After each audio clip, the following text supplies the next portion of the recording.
All right. So good afternoon. This is Jason Jones with the Community Technical Assistance Center, and I would like to welcome you to today's event. It starts with you, a conversation on race, racism, and clinical practice. Before we get started, I want to take a moment to orient everyone to the Zoom system so you know how to participate in today's event. Please note that upon joining the conversation, you have been placed on mute to avoid any background noises that may distract others from listening to the presentation. If you come across any technical issues during today's event, please chat to the host who will be able to assist you. You'll have the opportunity to submit questions for the Q&A portion of today's presentation by utilizing the chat box feature, which is located on the bottom of your screen. In order to ensure that we're able to answer as many questions as time permits, we are requesting that you send in your questions at any point during the conversation, and we will address them during the Q&A. And with that, we are very excited to have with us today Dr. Robert C. Carter, psychologist and leading expert on racial identity and race-based traumatic stress. Dr. Carter, welcome and thank you for joining us. Thank you for having me. And I appreciate being asked to come back after so many years. Yeah, of course, it's a pleasure.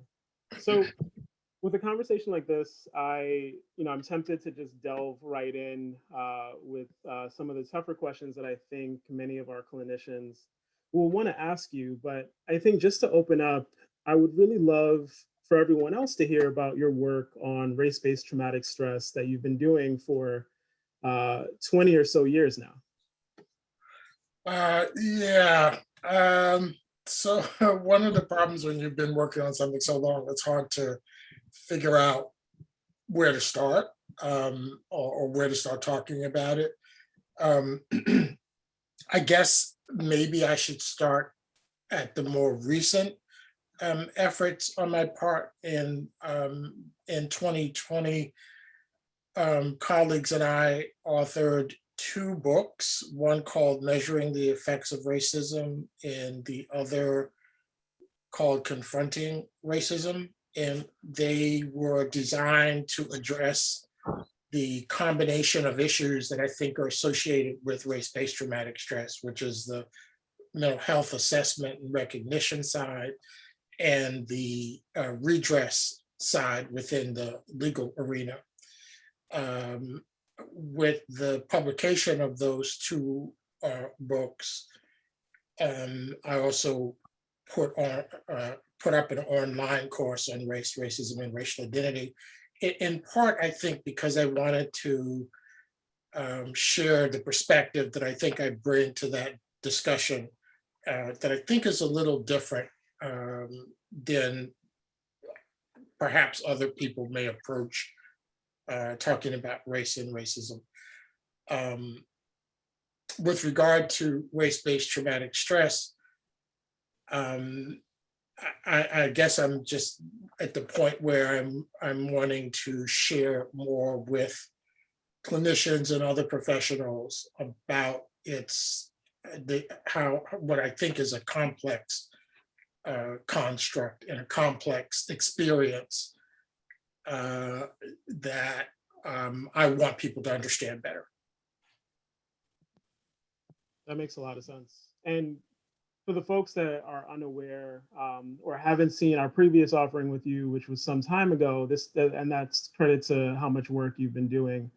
But how would you describe race-based traumatic stress? What does that mean, and why is that important for clinicians to really understand? So the description of race-based traumatic stress is not simple or straightforward, and it has multiple components.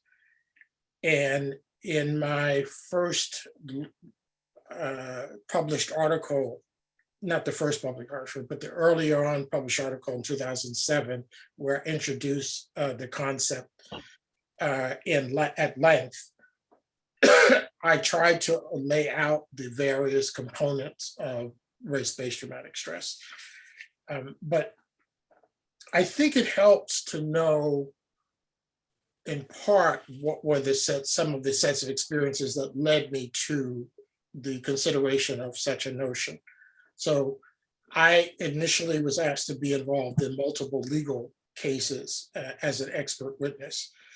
And I was asked, because of my work on racial identity and race and psychotherapy, that led to my being asked to be involved in a range of different legal matters, some involving biracial custody, one involving racial desegregation, another involving school-based racial harassment and employment-based racial harassment. And as a psychologist engaged in those kinds of activities, I was asked to assess the harm that people had experienced, particularly in the racial harassment in the school setting. And what I found myself having to do at the time, and I want to say this was like in 2000 or 1990, somewhere back in there, I had to use the DSM to develop an assessment of how people were affected by these racial encounters.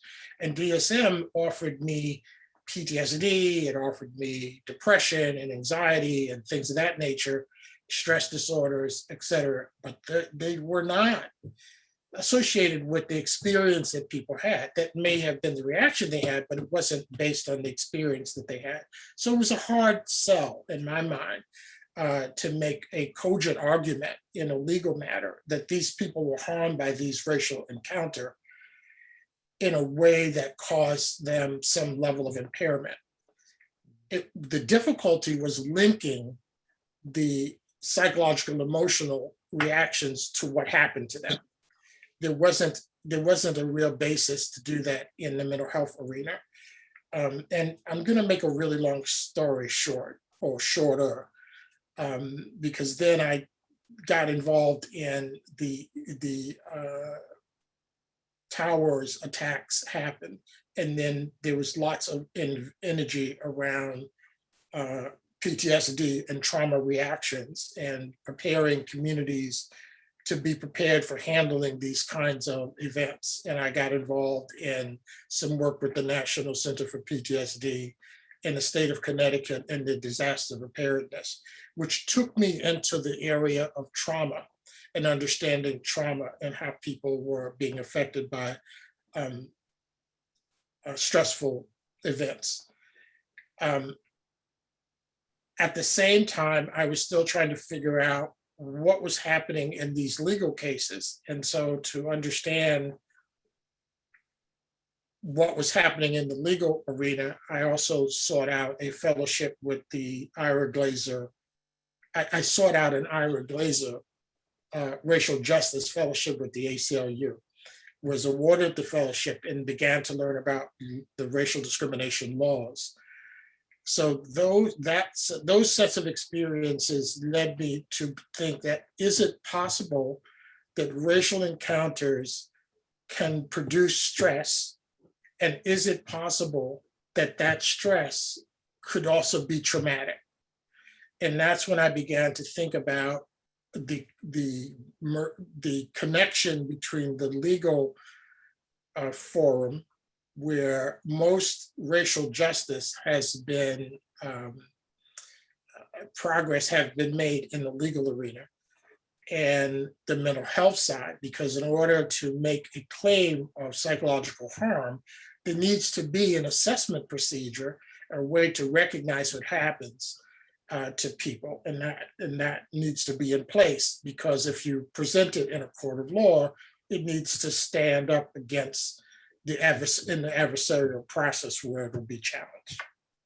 Okay, so I asked those questions. I drew on the knowledge that I gained through these sets of experiences with the Racial Justice Fellowship and the work with the National Center for PTSD, Understanding Trauma.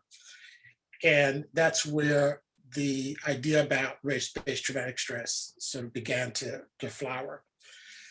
And what I learned was that while researchers studied traumatic reactions, they never linked trauma to race. And while racial discrimination and race-related stress researchers studied the effects of racial discrimination and race-related stress, they never considered trauma. And stress researchers study stress, but they again ignored race as a component. So in reviewing that literature, I argued that it's possible that racial experiences and encounters that people have can produce stress, and the stress can be severe, which makes it traumatic. And in the 2007 paper, I presented my argument for that. So in that paper, there were two problems that I needed to try to address. One is the trauma that I was describing post-traumatic stress disorder, which is what most clinicians are aware of in terms of DSM diagnosis. And based on the criteria for PTSD, which clearly at that time was primarily a physical threat to life, the answer is no, because racial experiences would not meet that criteria, nor does it meet the criteria of the symptom checklist that needs to be established to have a PTSD diagnosis. If it's not PTSD, then what is it? And I discovered traumatic stress. And traumatic stress, I think we think of traumatic stress today as complex PTSD, but I don't endorse the complex PTSD model. But so how was it different?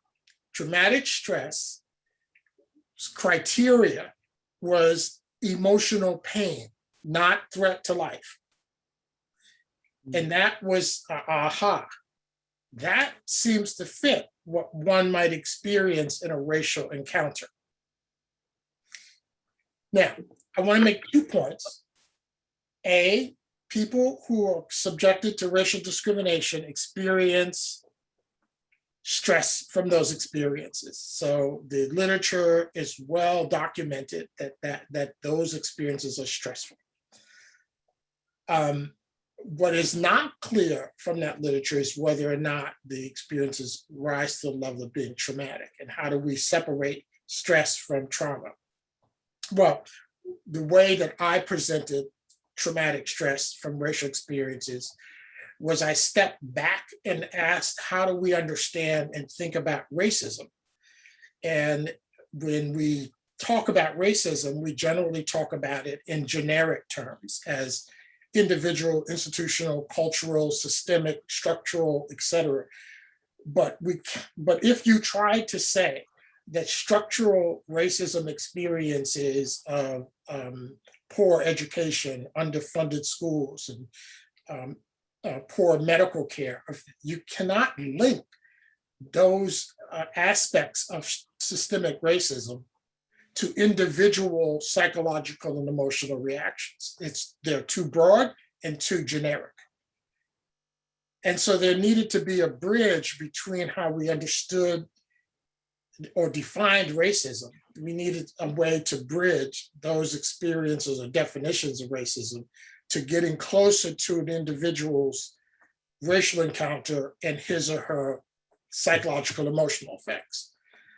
And to do that, we proposed classes of racism by defining specific classes of racism that had particular intent and outcomes. Then it was then possible to connect those to individuals' emotional and psychological reactions. And what we did was propose hostile racism that's designed to demean and communicate a person's inferior status, avoidant racism that's designed to keep distance and minimize contact, and aversive hostile racism that is what people encounter when they enter environments that they were previously excluded from.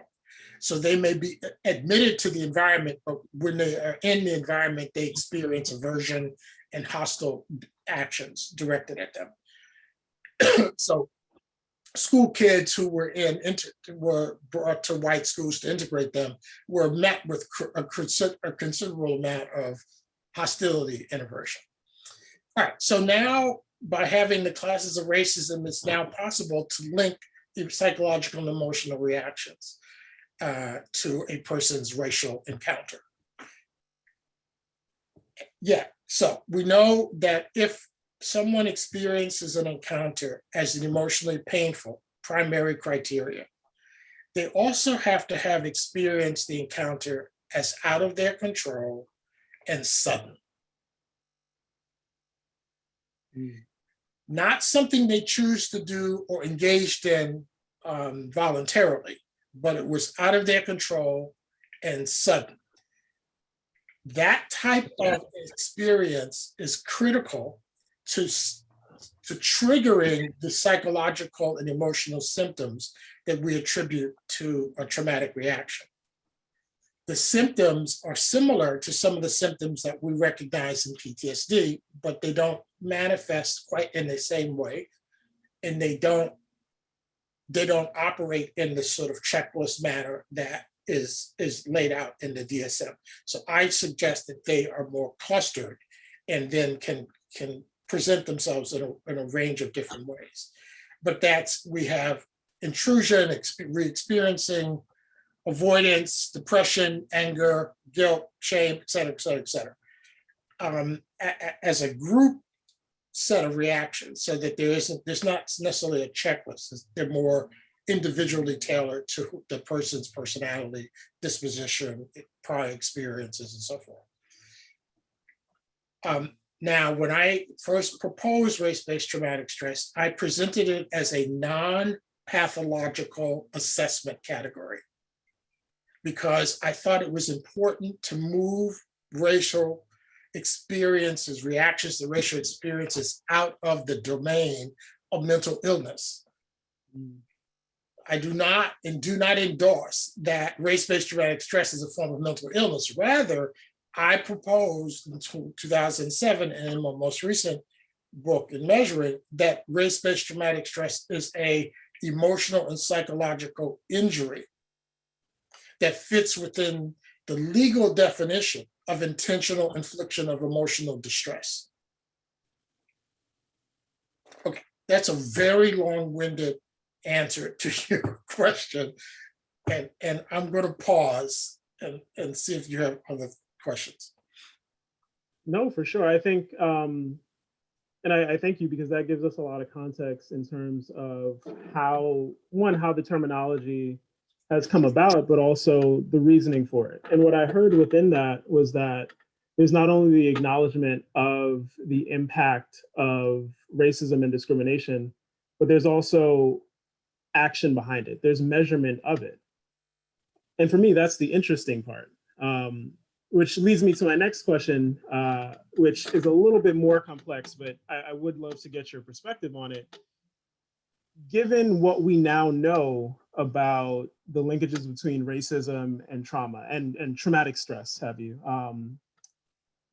what makes it difficult for clinicians to really broach the subject of race within their settings, within groups, with individuals? What do you think it is that makes it difficult to actually have these conversations and to just acknowledge that some form of racism or discrimination has been a traumatic experience for individuals?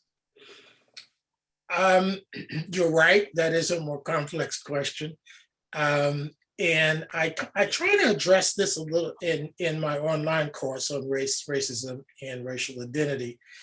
I think the answer to that is embedded in our history as a country and as a society that makes talking about race difficult because basically race and racism are A, taboo subjects, B, they have been relegated to the domain of opinion in personal perspective.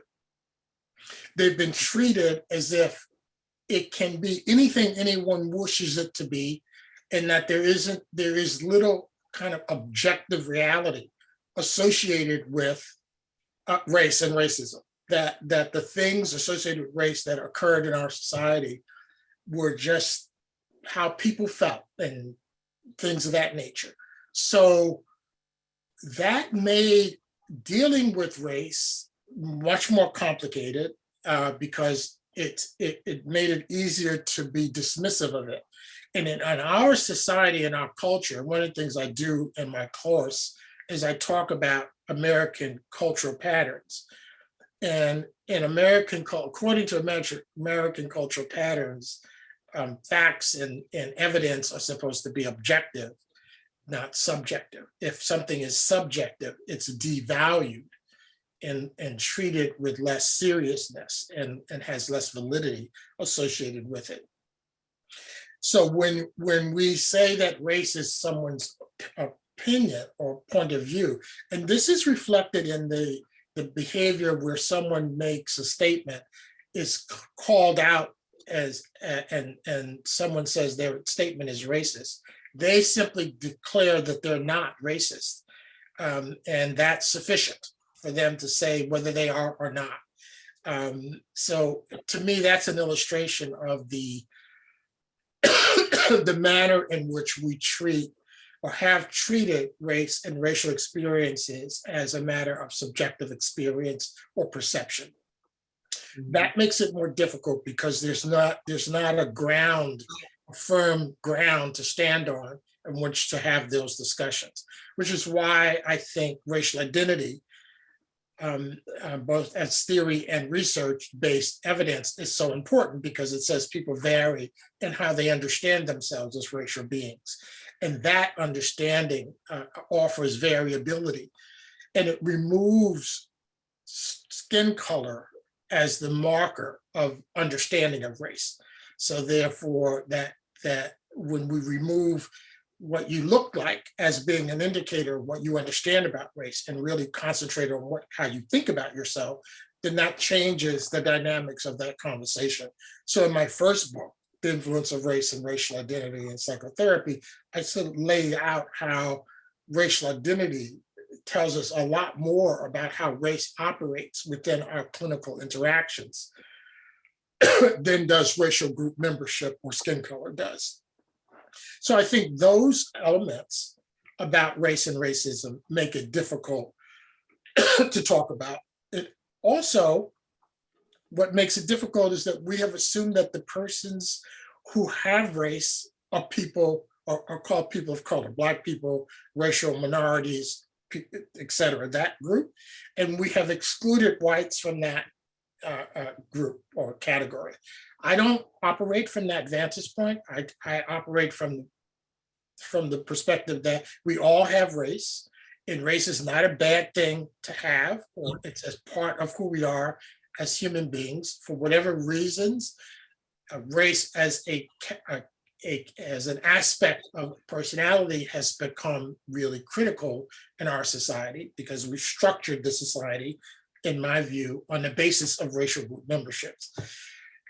But that we all have it allows us to have a dialogue about it from the vantage point of our racial group membership, and more importantly, from the vantage point of how we understand ourselves as a racial being. And so those are multiple reasons that I think it makes it difficult. I don't endorse the notion that white people are racist or not racist, or Black people are racist or not racist. I think it's more complicated than that. When we introduce racial identity into the conversation, it introduces a lot more complexity, and it removes the analysis on the basis of skin color out of the equation and takes us to a deeper level.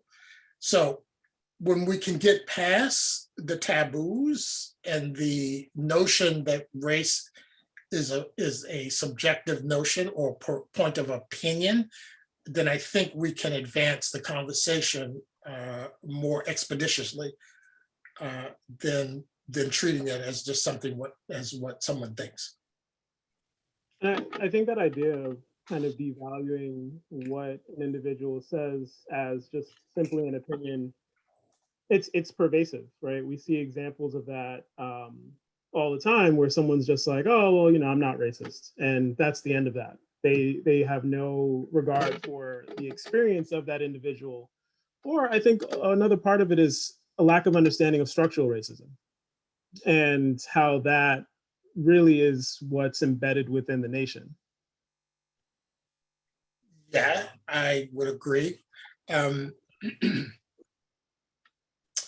I think the dichotomies that we put up, I think, are false dichotomies that don't advance the dialogue at all, and don't allow us to evolve a sense of ourselves as racial cultural beings, as a valued part of who we are. And that's what I would endorse. Okay. So within that, one of the things that I wanted to pull out was the idea of individuals really seeing themselves as racialized beings, particularly on the part of clinicians that want to get into this area or want to have these types of conversations with their participants. What would you say to clinicians that don't really understand how to broach the conversation of race, or even acknowledge that, acknowledge the experiences of the people that they're working with? So it's a conundrum, I think, because we, in the mental health discipline, we seem to treat the entrance into the discipline as a marker for when someone should start to think about themselves in different ways. And I think that that's what that creates something I call a dynamic cultural conflict. The person who enters the mental health training has also been through an educational experience and evolved as a human being through the developmental process. And they learned lots of things about themselves and about the world that they live in during that time. They get into a mental health training program, and now we want them to start thinking about themselves differently than they did before. And I think there's a conflict in those expectations. So where I would start was that the people who enter mental health training programs are people, and they bring certain knowledge and experiences and understandings about themselves and others that they have acquired through the course of their lives. That's where I feel like we should begin the conversation, and that the conversation needs to be more about, you have chosen to be in a profession that involves engaging other human beings in a relationship in order to provide, in order to be of help to them, to help them navigate whatever turbulent life course or transitions that they're trying to make in their life. In order to do that, your tool, and the most effective tool that you bring to that practice, is who you are as a human being and how you understand yourself as a human being. Unfortunately, in many programs, we try to separate out the person and the professional. And we try to teach trainees that these are separate things, that they should not bring themselves as people to the professional role as clinician.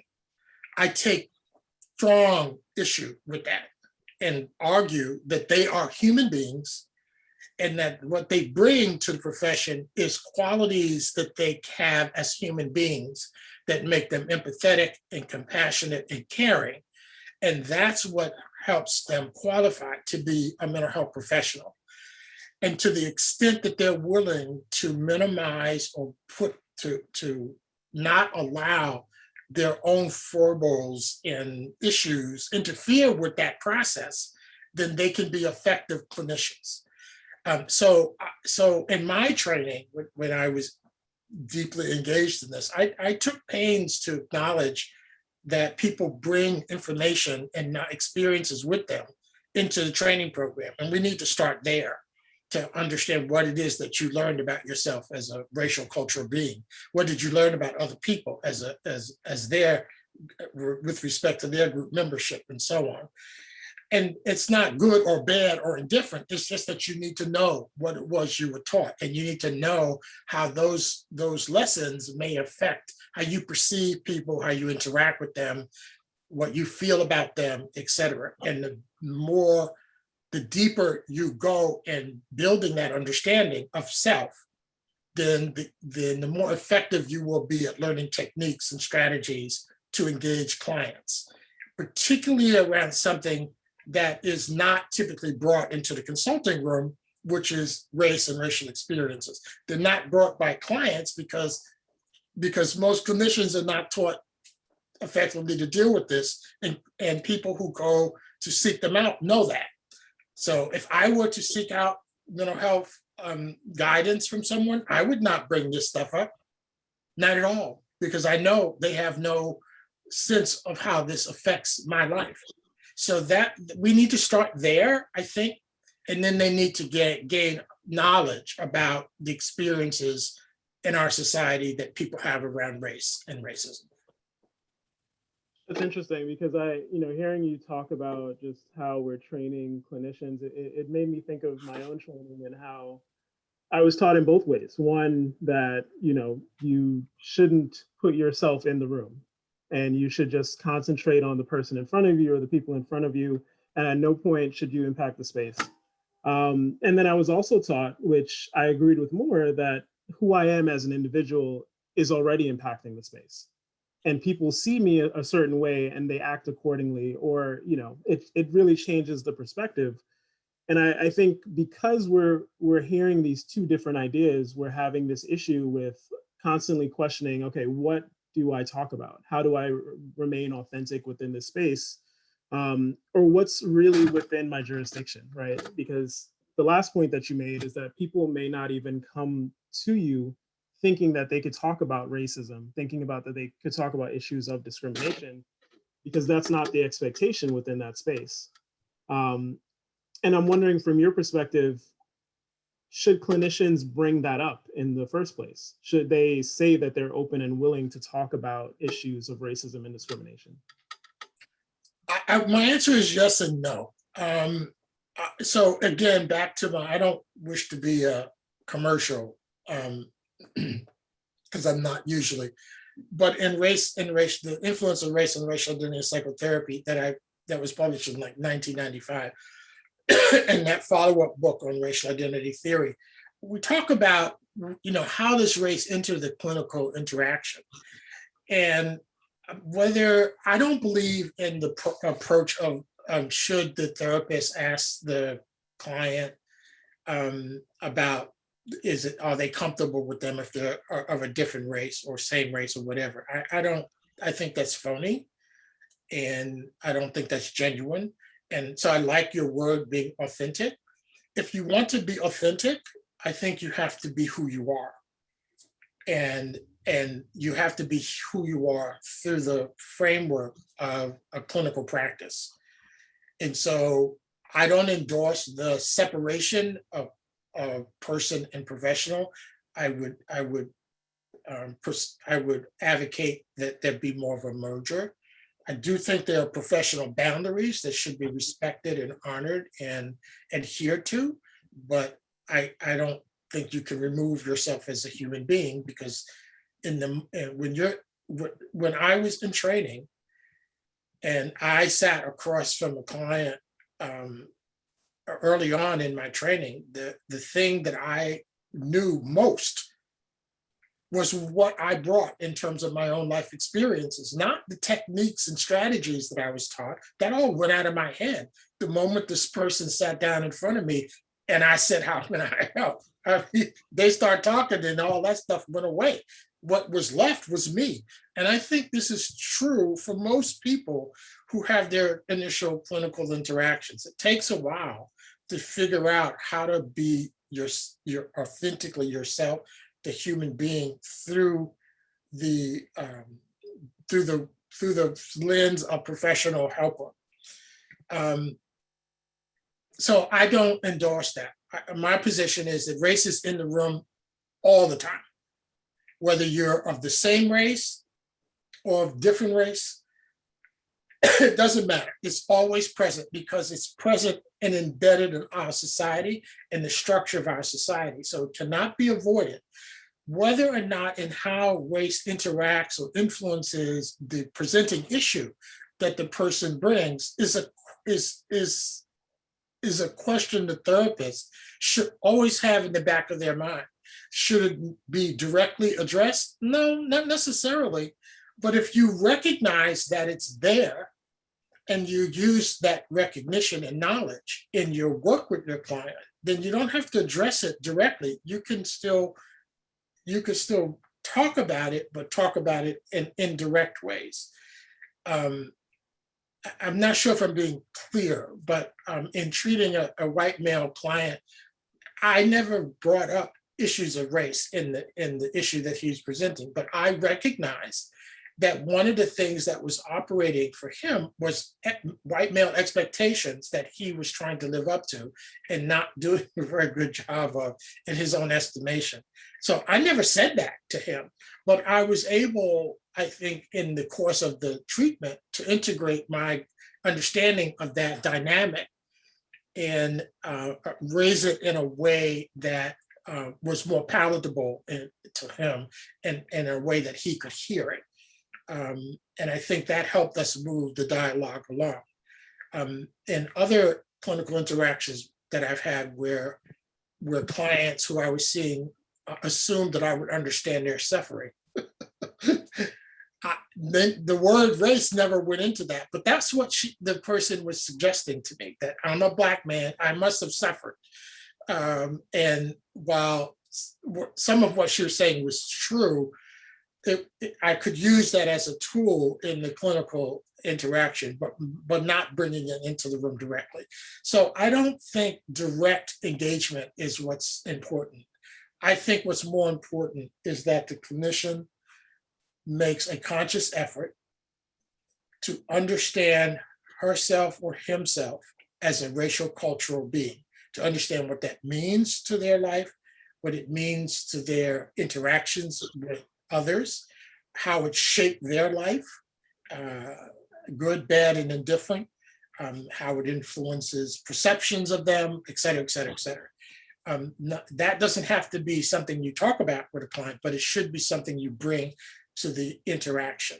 To the extent that one has spent time evolving their sense of themselves as a racial cultural being, that process of self-growth will be valuable in their efforts to engage people clinically around similar issues. In the absence of that, I would say don't touch it, don't go near it, because you don't understand it. And the understanding doesn't come from someone else, it has to come from within. It's just like if you are trying to treat someone for depression, but you've never dealt with your own depressive tendencies, then it's going to make it really, really difficult to help someone navigate depression if you suffer from it and deny it, or never looked into it, never tried to understand what was going on and how it operated in you. Fair enough. I think it's interesting, the idea of, and often our work does come back to this, but doing the work on yourself, right? In order to better serve any population or better partner with any population, seeing yourself as a racialized being and kind of understanding that perspective, I can understand how that would be key within that. And with that, I do want to open it up to questions. I know folks have been chatting seemingly since the start. So I don't know that we'll be able to get to all of them or even many of them, but I do want to just highlight a few that popped up. So a few folks have been talking through, are there ways that organizations, behavioral health organizations, can encourage more racial conversations? And I think, you highlighted a little bit of that, just your perspective, but many of them bring into the work cultural assessments, but clinicians still struggle to initiate any of those conversations. Do you have any tips or pointers when an organization is specifically asking you to actually start a conversation on race and see what comes out of it? So I guess I would turn it back to the organization and ask them, have they examined their own racial climate? Have they looked at how they function as an organization and how do they handle these kinds of issues institutionally? Because it seems to me disingenuous to have clinicians focus on something that the organization doesn't focus on internally. So it seems to me that the organization, before they start asking clinicians, to do something, they should have done that themselves internally as an organization. And most, in my opinion, do not. They are almost oblivious to how they function as an organization and how race and racism functions or does not function within the organizational structure. So in my own institution, we had similar discussions, and what happened was our colleague and I were asked to do an audit of the racial climate of the organization. And we spent some time auditing the organization, talking to people in interviews and focus groups and things of that nature. And a couple of things that came out of that process was that it was a predominantly white organization. And essentially what most of the members of the organization wanted with respect to race was not to have to talk about it. So to me, I think no matter what the organization is or what the discipline is, they tend to not deal with themselves before they start making mandates to clinicians. So that's my first part of my answer. So to the clinician who's in that situation, I would recommend that they do what they need to do to keep their jobs in place. But if they are committed to understanding themselves as racial cultural beings and they wish to grow as an effective clinician in that manner, then they need to take it upon themselves to seek out the knowledge and the learning and the training that they wish for themselves. They're not going to get it from the organization for the most part. I appreciate that perspective because not that I've been in many organizations, but it would be my hope that they'd have these conversations with staff and also provide opportunities to really support this type of work. But my bet is that no, they don't. They just want the billing. They want to get paid. So that becomes the bottom line. And this stuff, they have to do it to kind of meet compliance or because people are making noise about it. They want the noise to go away. But it's generally not a priority for the majority of organizations. It's really other things that take precedence.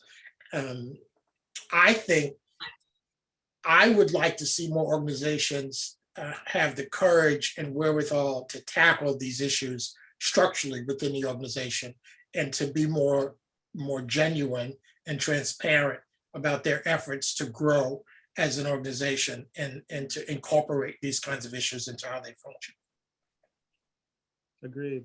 And with that, Dr. Carter, I do want to say thank you. I know that we have about 1 minute left. I think initially you said these conversations should be longer, and I have learned my lesson. They definitely need to be much longer. But I do appreciate you sharing your perspective with our audience. We have quite a few people on, so just want to take a moment to say thank you and hope that we can do this again. So are we wrapping up or are we just taking questions? I'm not sure where we are. No, unfortunately, we have to wrap up. Okay. Yeah. So thank you, and thank you to everyone for logging on today. Just a reminder for the recording of this event, please go to our website within a few days, ctacny.org. We do have a new website, new look and feel. It's extremely user-friendly, so we do hope that you enjoy the redesign.